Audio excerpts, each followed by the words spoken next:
Lazy D here. Today we're going to be doing some chorin, kind of around the ranch, moving some materials around. We're going to do this in my brother's 1967 Toyota Land Cruiser. This thing's 57 years old and is a workhorse. Original engine, transmission, transfer case, axles. We've kind of redone some of the bearings and bushings and things and upgraded to disc brakes, but this thing's a tried and true workhorse. It's got no power steering. And I'm just going to show you us driving around, some different shots of it. So like I said earlier, this is a 1967 model year. If you know anything about Toyota Land Cruiser pickups, the FJ45 model, you'll probably know that they've imported over the years less than, or at least for when they were in production, less than 10,000 of these units. So my brother really fancied these and found one when he was pretty young, and we bought it out of Oregon, and we've had it. And we've kind of been just improving it and making it safe to drive and just using it around the ranch. Pretty neat truck. Whenever we drive it, I kind of think about how cool it is to driving around an old piece of machinery, and it sounds cool and it's tough to drive because it doesn't have power steering. So this video is trying to share a little bit of that with people who don't have a Land Cruiser pickup. This is the material we're going to be hauling today. This is compost we make on our ranch. Compost weighs about 2,100 pounds a yard, and I'm getting a little over a yard. So I'm guessing the load that I'm putting in our Land Cruiser pickup each time is about 2,500 pounds. So you'll see in this video, there's a pretty steep hill and turn we go up. I'll have some shots of that, and this thing just keeps working. So hopefully you enjoy the video. I'm not going to talk too much more.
wheel chuck out?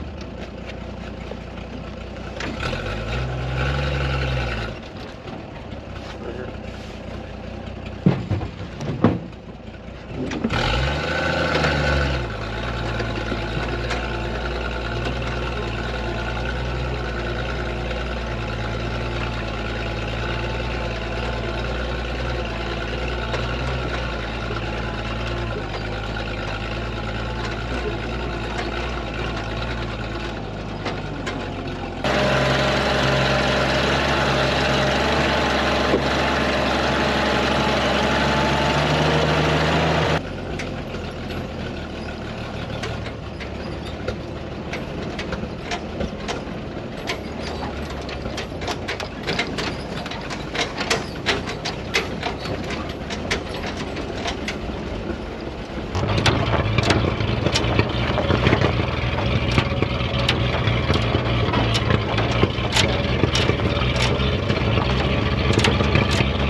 done working for the day. It was a pretty good session for the old Land Cruiser FJ45. It really pulled its weight today as a quality farm implement. We use this thing a ton and love it. If you guys want to see more content like this, comment, like, or subscribe. Thank you.